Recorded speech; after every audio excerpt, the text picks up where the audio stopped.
Hi, I'm Perry Atkinson, General Manager here at theDove. Hey, check out our other videos and check out our website at thedove.us.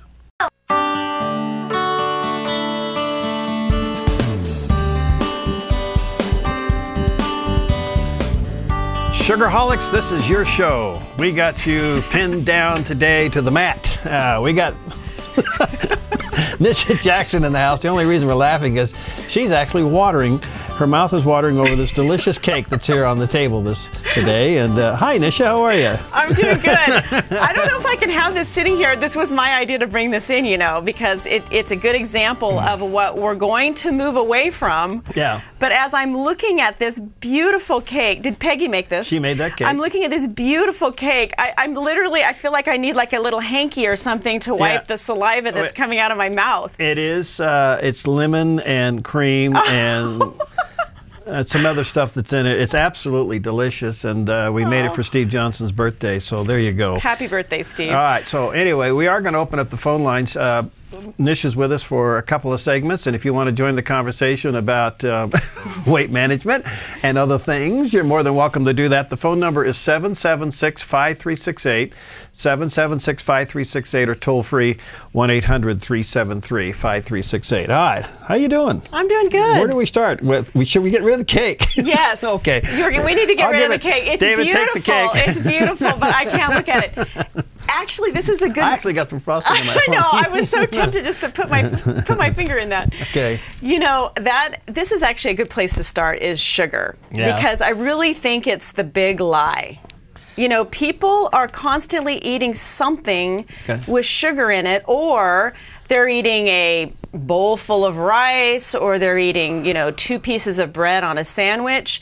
And the reality is things made from flour, especially refined flour, and things that are like a bowl of rice turn to sugar immediately upon entering the mouth, just like a couple tablespoons of sugar. Whoa. So it's exactly the same in the mouth and in the gut. Wow. And the problem is that it really raises your blood sugar immediately. They're called quick carbohydrates. Mm-hmm. They raise your blood sugar, and then they raise your insulin, and your brain says immediately, it's time to start storing fat. So this is the problem with people who have too much fat around the middle part of their body, which is a lot of Americans today. Right. More and more people are developing so much fat around the middle part of their body because of the very foods that they're eating. But it's foods that raise insulin. So just like that cake that was sitting here. So we are silently addicted to sugar. We are.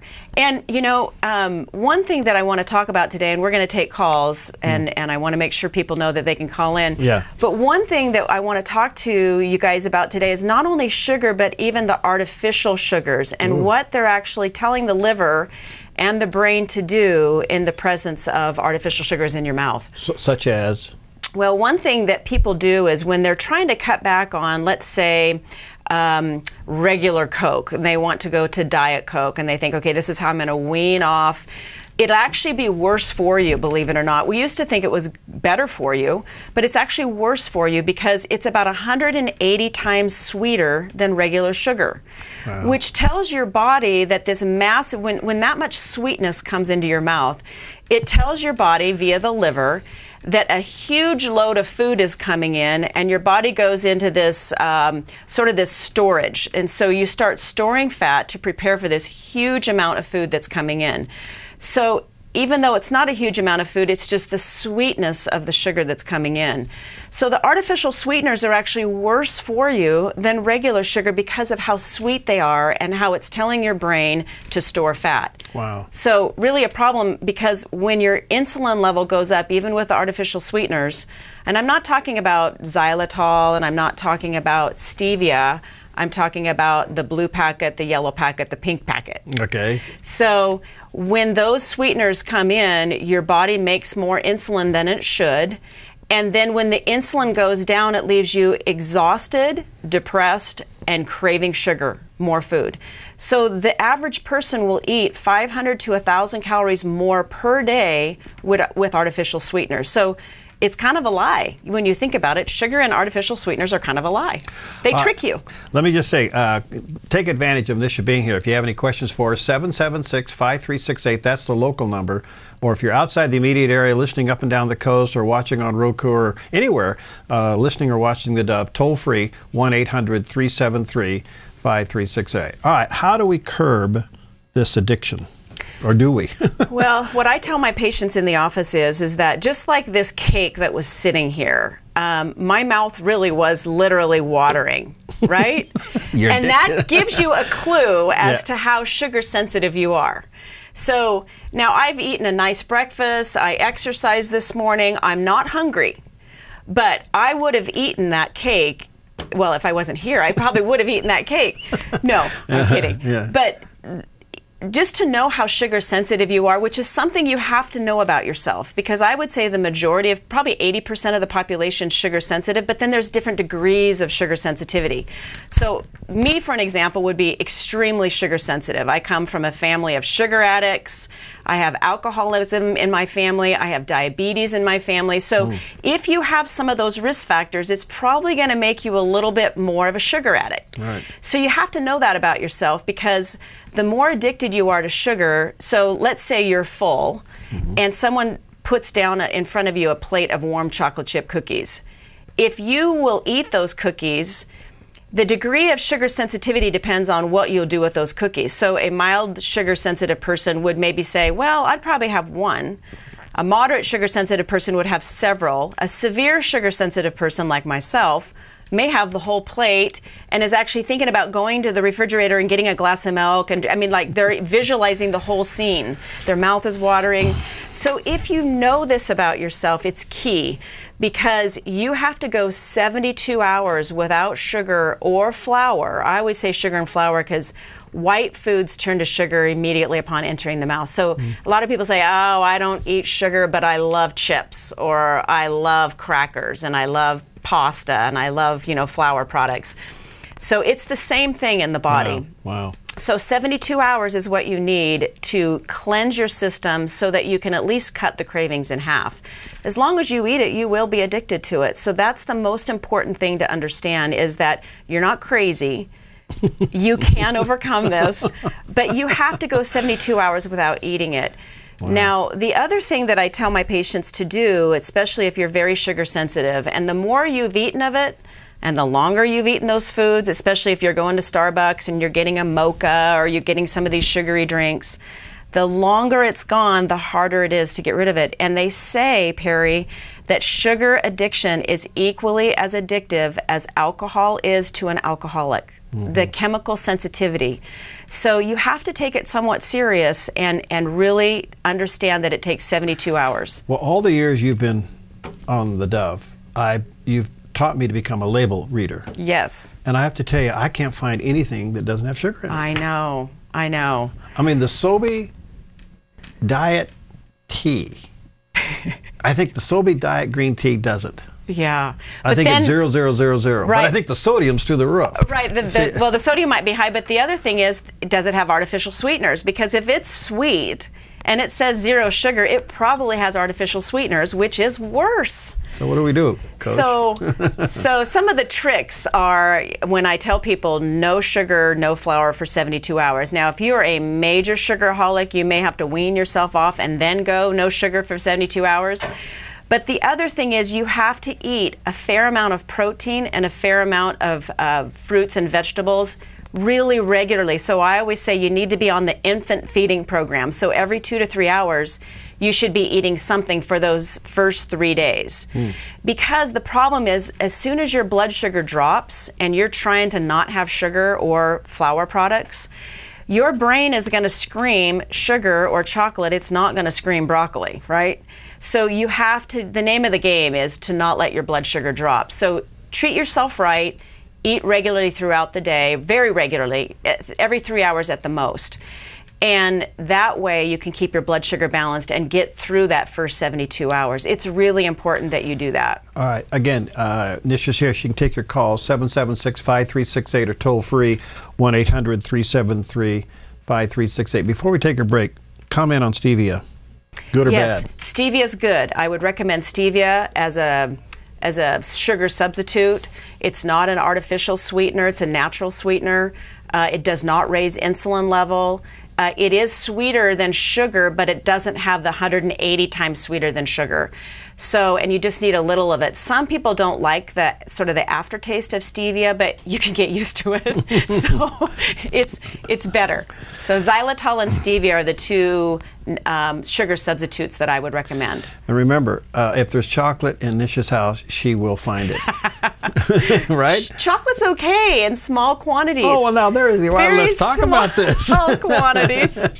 Dark chocolate, right? Yes, about 1 ounce per day. And I have 1 ounce of dark chocolate every single night. Every night. Every night. Because the thing is, this whole weight loss thing and the whole sugar thing is so conditioned. Not only do you have genetics playing into it, but you have whatever you grew up doing. My mother fixed dessert every night of the week. We would have dinner, and then we would clean up the kitchen, and then we would all sit down and have dessert and watch TV. All of us as a family. This was like, a ritual. So I grew up having dessert, and it's so interesting how that becomes part of your life. Like, you always have to have something sweet. So for years I would fight my weight, because the last thing you want is to have a dinner and then to have something sweet afterwards, especially a dessert that has flour and fat and sugar in it. So I substituted 1 ounce of dark chocolate after dinner, and I always eat it right after dinner. I don't wait 2 hours, because that's another little trick that you can do with insulin that we should talk about. There's all sorts of tricks here. All right, we'll be right back. If you got any questions, give us a buzz, 776-5368, or toll free, 800-373-5368. We'll be right back.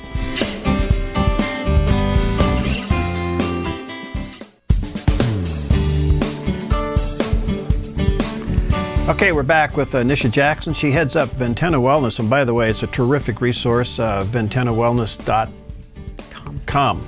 Thank you. And go to that website, check it out, and their clinic. They offer just terrific services. And today we're talking about weight loss, in particular sugar addiction. And for those of us who suffer with that, I included, I have to watch it. I really do. I know. And you're pushing all the buttons, because I know where my lines are. Do I go to the extra cookie? No. I know when I've had too much, and I'll go out and eat a bunch of turkey to see if, or beef or something, to get some protein in me. People don't really realize, Perry, that the reason why they feel bad, they're having, they're hitting the wall in the afternoon, they're getting headaches, they're feeling depressed, they're flying off the handle with irritability. They don't realize that probably 75% of their problem is their diet. Their blood sugar's going up and down. It's sending out it's releasing stress hormones. It's making them feel tired but wired. It has all of these negative effects associated with it. If they would just clean up their diet, their body is aching because sugar causes inflammation, so they have more muscle and joint pain. I mean, it's amazing what sugar will do. It really should not be something that's in our diet. And it feeds fungus. It feeds fungus. Right? Yes, and that's a whole other issue. I had a sinus thing and an ear thing, and come to find out when I had it all cultured and tested, it was fungus. And I thought, well, there you go, sugar again. Reoccurring ear infections, irritable bowel syndrome, gut problems, constipation, diarrhea, abdominal pain. I mean, you name it, skin problems. Really? It's so much related to the sugar that then creates more yeast in the gut. And this is a real problem. All right, let's go to the phones. Hi, Dale. You're on the air with Nisha. What's your question today? Well, hey, Nisha. My question is about xylitol. I bought some xylitol here a while back, and then I got online and I started looking at different articles. Of course, you can find anything you want there. But yes. One of the things that I found in several sources was that, a half to 3/4 of a teaspoon of xylitol will kill just about any dog almost right away, it says. And so I immediately quit taking it, because I decided, I just couldn't reconcile that with health. Right. So what do you know about that, and what do you think? Well, actually, I don't know too much about the canine and xylitol. I would actually be surprised if that's true, but if it is, then keep it away from your dog. It certainly doesn't say that on the label, so that's an interesting You're right. You can find anything on the internet, good or bad. But I don't know that about dogs and eating xylitol. But xylitol's been around for a long time. There literally have been thousands of studies that have been done on xylitol. And xylitol, I don't really like xylitol myself. But it's very excellent for preventing gum disease and helping with gum disease. So, and it doesn't raise insulin. So as it pertains to the excessive sweetness, it doesn't seem to have that problem, and it doesn't raise insulin. So it's a good substitute for people who are trying to avoid sugar or aspartame, the blue packets. The one thing that I did read was that it's a sweetener used in a lot of sugarless gum, and that yes, if a dog is gets a hold of a pack of sugarless gum, it's just one pack of sugarless gum. Ask your vet. Is enough to nearly kill them if you don't get them to the vet immediately. Yeah. Interesting. Yeah. All right. Thanks, Dale. Let's see here. Hi, Diane. What's your question for Nisha today? Well, actually, I had a comment. I recently I found out I had developed an allergy to corn. And when I quit eating anything with corn in it, I lost that spare tire around my waist. And I've done research and found all of the ingredients that corn is the base of. And it's amazing how many products there are that have corn in it. You can't get away from corn.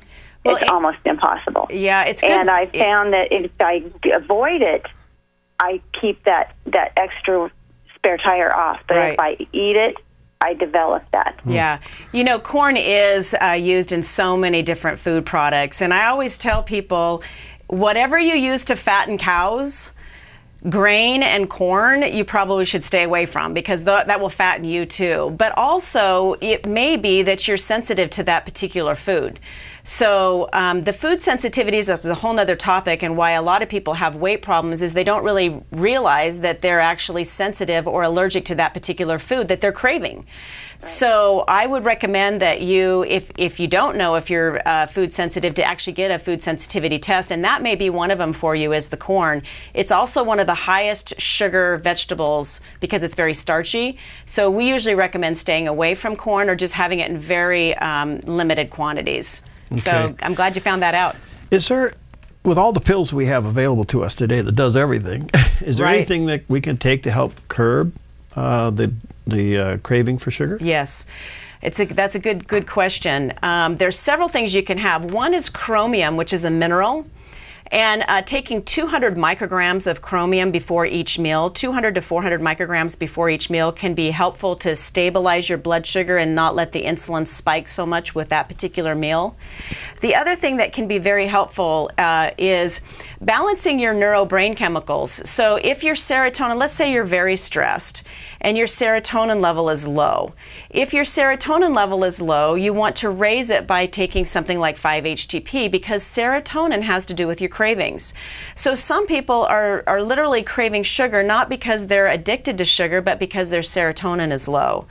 The other thing that we've used quite a bit is something called tyrosine, which is an amino acid, very safe to use. And it actually is a precursor to a neurobrain chemical called dopamine. And dopamine is usually what goes up when people habituate on alcohol, cigarettes, drugs, and sugar. So any kind of habituation, we often think dopamine is the neurobrain chemical that's not high enough. So tyrosine is an amino acid that can help build that level so that you're not fighting against yourself so much. Okay. I think we have, is it Dr. Cohen? Yeah, Dr. Conan. Yeah, you wanted to comment on the dog comment. Oh, good. Thank you for calling in. I was just listening, and I just wanted to let you guys know that, yes, xylitol is extremely toxic to dogs, even in very, very small amounts. So if you're using xylitol for a sweetener, please do not let your dog get into any of it. It's very difficult to treat, and it can be fatal. Wow. Thank you for calling in. We answered the canine question. Thank you. Thank you very much. Have a great day. Okay. Hi, Lori. What's your question? Commenting about rice and flour, eliminating it completely for X days. Does that also include brown rice or 100% whole wheat? All right. Thank you for asking that question, because I think that that's an important question to address. So one thing that I wanted to bring up today is for people to start referring to the glycemic index. The glycemic index is the amount of the release of sugar when you compare it to just real sugar like glucose. And then they took each food and they compared it to the release of sugar as it's compared to glucose. So glucose being 100 or 100% release of sugar. And then they took all of the foods available and they looked at how close they were to sugar as far as what they did in the blood with sugar levels going up, glucose going up, and insulin going up. So the key is to get as low on the glycemic scale as possible. So below 50, that would be, it would have 50% of the effect of sugar. So if you have white rice, it has a higher glycemic index. So it's closer to glucose or sugar than brown rice is. So really the name of the game is limited quantities. And it's almost the opposite of what Americans have done, is they have the big bowl of pasta and then a little amount of vegetables, or 2 slices of bread on a sandwich and having it be white bread as opposed to high fiber bread. So if you can reduce the amount that you have, so limited quantities with as high a fiber as possible actually slows the release of sugar. So it's not the quick packaged carbohydrates that we're talking about. And I think the difficult thing also is that it's convenience. So people often eat out of convenience. It's also cheap. So processed, refined carbohydrates are often very inexpensive. So these are the foods people are often going for, but they're creating health problems that they will pay for at some point in their life if they aren't already. Have you analyzed Dave's Killer's bread? Yes. Yes. Is it good or bad? And that's a good example. He has very high fiber bread. Yeah. He has spelt bread. He has bread made from barley, so instead of flour. So there's some other options there, and so start reading labels and looking at how much fiber is in it, because if you can get more than 6 grams of fiber in any one particular food, that's what you want to go for. Wow. So instead of having like cream of wheat in the morning or those quick little packets of oatmeal that are, laden with sugar, you want to have steel cut oatmeal. Right? Because it's higher in fiber, it has better protein in it. So all of that slows the release of sugar. That's one of the tricks that you can do, is increase the fiber. And it will make you feel full longer. All right.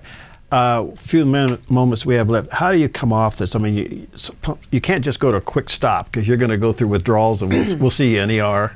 Right, right. So what do we do here? Yeah, I think that the thing is that it's the 72 hours and feeding yourself very regularly. So now I would pick a 72 hours that you're going to go off of this in a period that you're not super stressed and you've been sleeping, because sleep is actually very important for preventing sugar attacks. So if you've not had a lot of sleep and you're very stressed, it's going to be more difficult for you to stay on track. But you got to get through that first 72 hours. The other thing that I want to say is that for people who are really eating well and they're exercising and they're not seeing any change in the scale or their body, I would encourage you to start counting your calories. That's something we've kind of gotten away from in the past. Oh. People are saying, okay, just have some protein and some vegetables and some good fats, and we got focused on all these good foods, but we're just eating too much food. So it might be time for us to start cutting back on how much we're taking in. And I would also encourage you, for the first couple of weeks of trying a different type of weight loss, is count your calories and reduce them. Count your calories, name them one by one. Thanks, Nisha. Again, VentanaWellness.com, and check it out. It's a great resource with a lot of information there. And, of course, check out their clinic, Ventana Wellness, here in Medford. Thank you, Nisha. You're welcome. Look forward to seeing you in a couple weeks. Thank you. Okay, we'll be right back.